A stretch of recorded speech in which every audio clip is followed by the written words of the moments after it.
সাপের কথা শুনলেই চোখের সামনে ভেসে ওঠে রাসেল ভাইপার। বিষধর এই সাপের আতঙ্ক ছড়িয়ে পড়েছে দেশের কোনায় কোনায়। সম্প্রতি এক ব্যক্তিকে 5 বার সাপে কামড়েছে। এমনকি সাপের কামড় থেকে বাঁচতে বাড়ি ছেড়ে আশ্রয় নিয়েছিল এক আত্মীয়ের ওখানে, কিন্তু তাতেও মিলেনি নিস্তার। বারবার সাপের কামড়ে জর্জরিত হলেও দিব্যি বেঁচে রয়েছেন তিনি। প্রায় 2 মাসের মধ্যে 5 বার সাপের কামড় খেয়েছেন, তবে প্রতিবারই চিকিৎসা নেওয়ার পর অলৌকিকভাবে বেঁচে গেছেন তিনি। এমন ঘটনায় অবাক হয়েছেন চিকিৎসকরাও। তাজ্জব করে দেওয়ার মতো এমন ঘটনা ঘটেছে ভারতের উত্তরপ্রদেশের ফতেপুরে।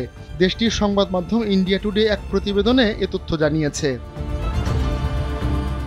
বিছানা ছেড়ে ওঠার সময় গেল 2 জুন রাতে প্রথমবার বিকাশ দুবেকে সাপে কামড় দেয়। তখন পরিবারের সদস্যরা তাকে একটি প্রাইভেট নার্সিংহোমে নিয়ে যান। সেখানে 2 দিন ভর্তি থাকার পর বাড়ি ফেরেন তিনি। পুরো বিষয়টি স্বাভাবিক ঘটনা বলেই মেনে নিয়েছিল বিকাশের পরিবার, কিন্তু 10 জুন রাতে বিকাশকে আবারও সাপে কামড় দেয়। তার পরিবার তাকে আবারও একই প্রাইভেট নার্সিংহোমে ভর্তি করে। চিকিৎসা শেষে এ দফায়ও বাড়ি ফিরে আসে বিকাশ। তবে এবার তার মনে সাপের ভয় বাসা বাঁধে।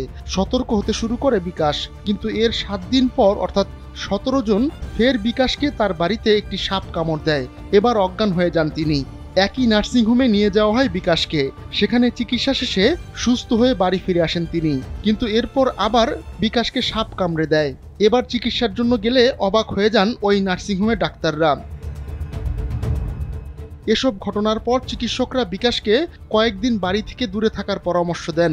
তাদের পরামর্শে ফতেপুরের রাধানগরে খালার বাড়িতে চলে যান বিকাশ। তবে সেখানে গিয়েও পঞ্চমবারের মতো সাপের কামড় খান তিনি। সাপে কামড়ানোর পর প্রতিবারই বিকাশের চিকিৎসা করেছেন ডাক্তার জওহর লাল।